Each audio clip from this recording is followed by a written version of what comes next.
So the standard position is basically using the Cartesian plane, the XY plane that we use for graphing functions in math. We use that plane actually to position the angles in that. So the standard position means that in the XY plane, the same way we graph functions in math, right? The terminal side is going to have a variety of positions depending on the angle, but they all have the same position for the vertex of the angle. And the vertex of the angle in standard position is at the point 0, 0 of the system, the XY system. The initial side is always going to be in the positive part of the horizontal axis of the X and Y coordinate system. And of course, what makes the difference between the angle in the standard position is actually where is the terminal side and what is the amount of angle corresponding to that terminal side. In my case here, I'm just drawing, let's say, they always start from the same place, which is this positive part of the horizontal axis. And then if it is a positive angle, it's going to rotate towards this direction, which is counterclockwise. And let's say my terminal side stop right here. So that would be an acute angle. Now, there are also negative angles. So in standard position, this is the vertex. And this is the initial side of the angle. But if I rotate clockwise, that is a negative angle. And depending where I stop, for example, if I stop here, this is the terminal side, and it tells me that I have a negative angle. All right, so there are positive angles and there are negative angles, and of course there is the 0-degree angle, which is neither positive nor negative. Okay, so this is the standard position of an angle. So here's more examples. So basically, we can determine the position angle based on quadrants of the X and Y coordinate system. So if it's in the first quadrant, for example, our first example here, so let me try to zoom in so you can see better. Our first example, there is an angle of 75 degrees, and I hope you can see that little number there. So let me put here that example A, 75 degree. So 75 degree for sure is something between 0 and 90 degree, positive. So it starts from the initial side, where it's in the positive part of the horizontal axis, rotates the amount of degrees, and then stop. That's the terminal side. So the terminal side is in the first quadrant. So we say that the angle is in the first quadrant because of the position of the terminal side. Example B shows an angle of 125, meaning it starts from the same place. This is the initial side, rotates 125 degrees, and it stops in the second quadrant. So we say that 125 degrees is in the second quadrant. So we know that basically referring to the terminal side. And then you can see there are more examples there. So please take a look at the other examples in the textbook. So you can see that 235 degrees correspond to the third quadrant, and 300 degrees correspond to the fourth quadrant. Okay, so in this case, let's just go over the sketch of angles in standard position. It's really a sketch. It is not meant to be precise drawing because we are not computers. And if you're doing this by hand, we just need to have an approximate position of the terminal side. Okay, so let's do part A and B, for example. So example A says we're going to draw an angle in standard position that corresponds to 310 degrees, 310 degrees. So we're doing part A. Now, they all start from the same position. This is the initial side for all of them. So we know that 90 degrees correspond to one quadrant. So definitely it's not going to be in the first quadrant.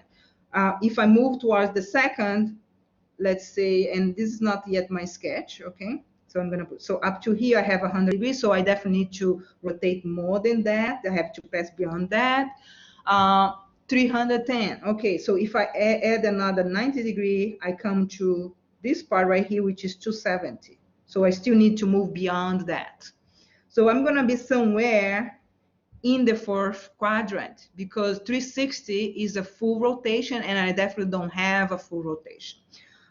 What I want to show is that how to do the sketch somewhat like close enough without being too precise, because sometimes it just helps to do something close to what should be the value. So for example, we know that each quadrant is 90 degrees, and I have an idea that should be in the fourth quadrant. So I definitely going to rotate all the way. Oops. Let me switch here. Rotate all the way somewhere in the fourth quadrant. And I'm not stopping yet, right? So I just know where I start and approximately where I'm going to end, which is the fourth quadrant. But I know that that fourth quadrant, again, is 90 degree, right? So it's a square. So it's a 90 degree quadrant. So if I mentally, at least in my head, do subdivide this in 3 equal parts, okay, I know that each of these little sections slice in my fourth quadrant correspond to 30 degrees, because 90 degrees is the quadrant. And if I slice in 3 equal parts, at least in my head, you don't need to draw that, you have an idea in your head, each of those slices that I'm mentally, projecting in the paper correspond to 30 degrees. Meaning, if right here I have 270, how many more degrees I needed to go to get to 310? Well, I need an extra, let's say, if I add 30, I get 300, but I need to go a little bit more than 300, right? I need to go actually 40 degrees. So I know that right here I would be kind of close enough. Why? Because I know this part, this slice that I draw here, that I mentally subdivide, is corresponding to 30 degrees. So 270 plus 30 is 300. So if I just go a little bit more than that dotted line, which I try to do here, I get an approximation. So my angle here, let me erase this, in standard position, start from here, moving up to here. So meaning this is really my sketch of what is the terminal side of the angle and the angle alpha of 310 degrees. And again, I'm not being precise. Obviously, if I had the tools, a way of measuring and doing this precisely, I would do it. It's just a sketch. But at least it gives me a kind of pretty close idea where the terminal side of the angle would be in standard position. Again, it doesn't need to be precise. So let's do then, I guess, part B. Question for you guys. Where is the location of the terminal side of angle 165 degrees? Meaning which quadrant? Quadrant 2. Quadrant 2. Yes, right? Because you know that if you go up to here, let's say up to here is 108, so it has to be less than that. So it has to be in quadrant 2, right? So, okay, again, I'm going to do the same idea in my head, subdivide that quadrant 2 in 3 equal parts. Right? So this is my head. The dot means I'm not really drawing. It's just I subdivide in 3 equal pieces. Each piece I know is going to be 30 degrees. And based on that, I know that I start from here. Well, this is 90 degrees, so plus 30, I'm going to get 120, plus 30, 150. So definitely I need to go a little bit more than that dotted line that you see. So I need an extra 165. So I need extra 15 degrees from where I stop right now, the second dotted line going towards the left. Because that means I have 150 right now, and I need an extra 15 degrees that I'm computing in my head. Meaning I'm going to take half of that third slice after the second dotted line, because that corresponds to 15 degrees. So 15 degrees extra that I add is going to be half of this section, this slice. So my angle starts from here going up to here. So this is a sketch. So this is the terminal side of the angle alpha that corresponds to 165. Now, could you go in a different position than I do? Yes, because again, we're just sketching this. Obviously, you're not going to tell me that 165 has a terminal side right here, because it doesn't make sense to me, and it should not make sense to you as well, right? So it's just to have an approximation where that would be. So please take a look at the others draw. You can see that you have also quadrant number 3 and quadrant number 1 for letter C and D. Okay, so now we see some examples of the same thing, drawing angles in standard position, but they are negative angles. So the idea is the same. The only difference is that we're gonna rotate like this, the same direction as the hands of a clock, the clockwise direction. So that makes negative. Okay, so the first example you see there is the angle negative 60 degrees. Okay, so let me point out that the terminal side is in the fourth quadrant.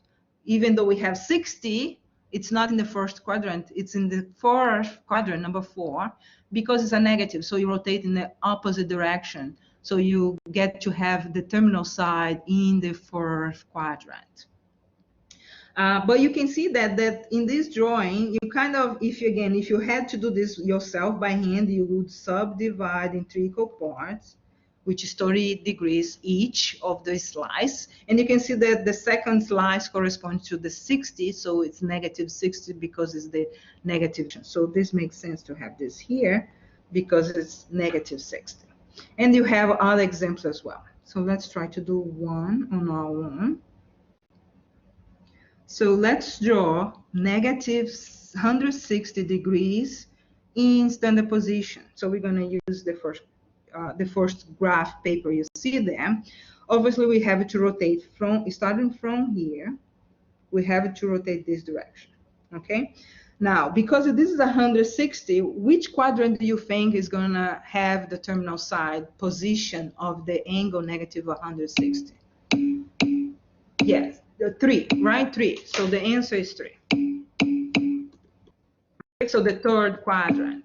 If you rotate half, you have half rotation, which means up to here, right? To go like this, you know it's a negative 180. So you have to go a little bit less than that.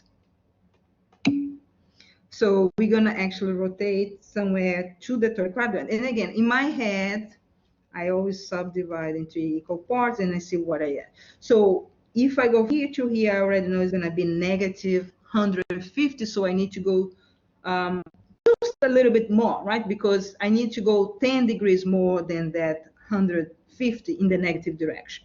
So in my head, I'm going to subdivide also the small last slice that I have right here, this slice, in 3 equal parts. So one of them is going to correspond to 10. So I'm going to get somewhere close to that. So somewhere around here should correspond to plus 10 from 150 in a negative direction. So I did first 150 because that is two of those slices that I draw.